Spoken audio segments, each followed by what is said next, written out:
التخصص. طب هو معانا على الهوا طيب دكتور سعد. طيب. هي فرصة معالي الدكتور ان احنا اولا نعيد على حضرتك ونقول لك كل عام واسرتك وكل المسلمين بخير من خلالك، وانك دايما بتعلمنا الحقيقة يعني الفقه بكل صور وكل انواعه، بما ان انت استاذ الفقه المقارن. دكتور سعد مرحبا واهلا وسهلا. بارك الله فيك استاذ محمد، وكل سنة وحضرتك طيب والأمة الإسلامية بخير، وتحياتي لفضيلة الشيخ أشرف زاده الله خلقا وعلما. أنا سعيد جدا بالحلقة وسعيد بإخوانك العاملين معك في هذه الحلقة. تحياتي للأستاذ سامي والأستاذ محمود ومدحت وكل العاملين معك في هذه الحلقة وقناة المحور. يعني الحقيقة بتفكرونا بهؤلاء الأبطال الذين تركوا راحتهم وتركوا عطلاتهم من أجل خدمة الآخرين. خير الناس أنفعهم للناس كما قال صلى الله عليه وسلم عليه الصلاة والسلام. وبهذه المناسبة أود كما أقدم لك الشكر وللعاملين بقناة المحور وسائر القنوات الإعلامية الهادفة، أود أيضا أن أقدم الشكر للأطباء ورجال الشرطة وعمال المصانع والموظفي الصحافة وسائر العاملين في أيام العطلات التي تركوا فيها راحتهم من أجل خدمة الآخرين. هؤلاء يستحقون الشكر والتقدير والإجلال. ده من دماسة خلقك يا دكتور، وكتر خير حضرتك وكل عام وحضرتك بخير. يعني وانت بالصحة والسلام. واحنا مفتقدينك عايزينك معانا في العيد، بس حضرتك بقى وقتك ما يسمحش. بنشكرك على عفوا. هو إن شاء الله الوقت للأهل وللأحباء، ونسأل الله أن يعيننا جميعا. وهو واجب برضه، هو واجب شرعي. نعم اتفضل. يعني أنا سعيد جدا بما تفضلتم به من أن الله رحيم بعباده. الرحمة التي أنزلها الله عز وجل للبشرية واحدة من 100، واحتفظ لنفسه ب99 جزءا من الرحمة، وقال تعالى ورحمتي وسعت كل شيء. ومن هذه الرحمة كان عيد الأضحى المبارك. عيد الأضحى المبارك هو عيد الأمة الإبراهيمية التي من بطنها الديانة اليهودية والديانة النصرانية والديانة الإسلامية.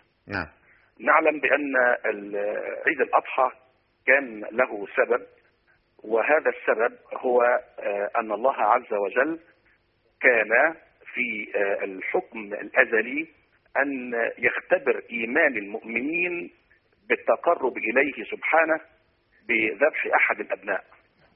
وكان هذا كاد أن يحدث، ومن صدق إيمان إبراهيم عليه السلام لما سلم نفسه لله عز وجل وازداد إيمانه وعرض الأمر على ابنه إسماعيل، قال يا بني إني أرى في المنام أني أذبحك فانظر ماذا ترى، قال يا أبت افعل ما تؤمر ستجدني إن شاء الله من الصابرين. فلما أسلما وتله للجبين وناديناه أن يا إبراهيم قد صدقت الرؤيا إن كذلك نجزي المحسنين إن هذا لهو البلاء المبين وفديناه بذبح عظيم. فكانت الأضحية هي البديل عن ذبح أحد الأبناء. تخيل لو أن الله عز وجل أنزل هذا الحكم أيام إبراهيم عليه السلام وشرع في أمة اليهود ثم في أمة النصارى ثم في أمة الإسلام، ماذا كان وضع الإنسان؟ كان من رحمة الله عز وجل أن شرع الأضحية تقربا إليه سبحانه وحماية لأبنائنا ورحمة بإنسانيتنا. هذه الرحمة التي يجب أن تترجم إلى زيارات وإلى ود وإلى تصالح وإلى محاولة لإقالة العثرة. نحن لازلنا في الأيام العشر التي تكلم النبي صلى الله عليه وسلم عنها بأنها أفضل أيام العام. ما من أيام العمل الصالح فيها خير وأحب إلى الله عز وجل من هذه العشر. قالوا ولا الجهاد يا رسول الله؟ قال ولا الجهاد إلا رجل خرج بنفسه وأهله وماله فلم يرجع منهما بشيء. لعل هذا اليوم وهو اليوم العاشر، أتدري أستاذ محمد بأنه هو الذي لقبه النبي بالحج الأكبر؟ لما سأل النبي صلى الله عليه وسلم صحابته في يوم النحر أي يوم هذا؟ فقال إنه الحج الأكبر، يوم الحج الأكبر. لأن في هذا اليوم يعني مش يوم عرفة يا دكتور. نعم، لا ليس يوم عرفة، وإنما هو يوم النحر. لأن يوم النحر هو إتمام الحاج لنسكه. وجف طواف الوداع وتم بذلك النسك، وله بعد ذلك في المذاهب الأخرى الرجم والمبيت. وإن كان الحنفية يرون بأن طواف الإفاضة مع الوقوف بعرفة تمام للمناسك، وسائر الفقهاء يرون بقية المناسك وهي تابعة لهذا اليوم الذي نعيش فيه. هذا اليوم يعني يجب أن يعرف المسلمون فضله وألا يفوتهم هذا اليوم قبل مصالحة المتخاصمين. لا يحل لرجل أن يهجر أخاه فوق ثلاث يلتقيان فيعرض هذا ويعرض هذا وخيرهما الذي يبدأ بالسلام. وكما تفضلت في مقدمتك وأنت تتكلم في مقدمة هذه الحلقة الجميلة، يعني يجب أن يكون الإنسان ودودا وصولا من نفسه، لا ينتظر من الآخر أن يبادره أو أن يرد. فالنبي صلى الله عليه وسلم يلخص ذلك في قوله: ليس الواصل بالمكافئ ولكن الواصل من وصل رحمه إذا قطع. فهنيئا للواصل، هنيئا لمن يبادر، هنيئا لمن يأتي على نفسه، هنيئا لمن يخدم الإنسان. وإذا كان العاملون اليوم يقدمون عملهم لخدمة المستريحين في بيوتهم والمستريحين في زياراتهم، فيجب على سائر البشر وسائر المسلمين أن يبادروا لزيادة هذه الأواصر، أواصر المحبة والود والرحمة ما بين الناس وبعضهم. أنا تحياتي للشيخ أشرف، ولا أريد أن أخذ وقته والناس ينتظرون منه الكثير والكثير، وهو شيخ واعد، ونسأل الله عز وجل له مزيدا من التوفيق والعلم. كتر خيرك يا دكتور، كتر خيرك. وأريد أيضا للمشاهد أن يستمع إلى علم الشيخ أشرف وإلى سائر فقرات حلقة. يا دكتور خليني أقول لك إيه المسألة الفقهية اللي بتشغلك هذه الأيام، يعني إيه اللي هتخرج علينا بإيه جديد قريب إن شاء الله؟ والله المسائل كثيرة. المجتمع في أمس الحاجة إلى عمل الفقهاء. فكل مشكلة تتم في زحام المواصلات، في أخواننا الذين أنا عايزكم يا دكتور تطلعوا لنا فتوى إن زحام المواصلات حرام يا دكتور. نعم، عايزكم تطلعوا لنا فتوى إن زحام المواصلات حرام. والله عشان إحنا تعبنا. بس في العيد رائع، عايز أقول لحضرتك في القاهرة العيد رائع المواصلات، يا ريت الدنيا تفضل كده على طول. لرسول الله صلى الله عليه وسلم: من كان عنده فضل ظهر فليعد به على من لا ظهر له، ومن كان عنده فضل زاد فليعد به على من لا زاد له. لو أن من عنده زائد قدمه لجيرانه بدل من أن يلقيه في يعني عفوا كما نسمع في المهملات وفي يعني إلقائه للحيوانات وغير ذلك.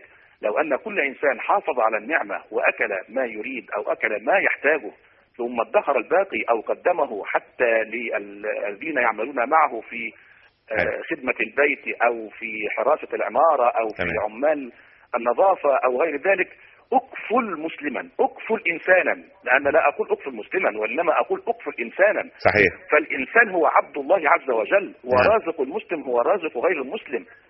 الدنيا للمسلم وغير المسلم، ولكن الآخرة لها حكم آخر. نحن في الدنيا مسؤولون عن هذا الإنسان.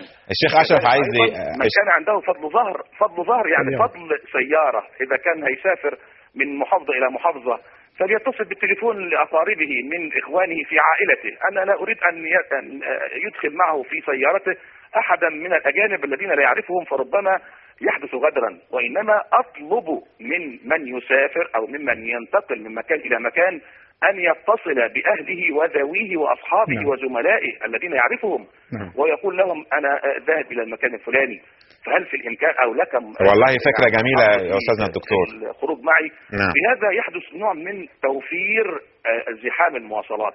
بالتأكيد يعني الفقيه مسؤول بدراسة مشاكل المجتمع، وعليه أن يبحث من خلال الكتاب والسنة ما يعني يحل به المشاكل، لأننا نعتقد اعتقادا جازما أن الإسلام صالح لكل زمان وكان، أن الإسلام هو ما فيه نجاة كل إنسان، ولكن ليس بالنص الجامد وانما بالفقه والفكر. وده اللي احنا مستنيينه من حضرتك دايما يا دكتور. الشيخ اشرف كان عايز يدخلك مداخله سريعه، اتفضل. استاذنا الدكتور ربنا يبارك في عمرك. الحقيقه كنت محتاج ان انا اقابل حضرتك بعد في اجازه العيد او بعد الاجازه، لان في مشكلات كتير جدا بتواجه، مشكلات شرعيه او احكام محتاجه يعني توضيح او تبيين، لان اخواننا في اوروبا تقابلهم كثير جدا من مشكلات غير عاديه خالص.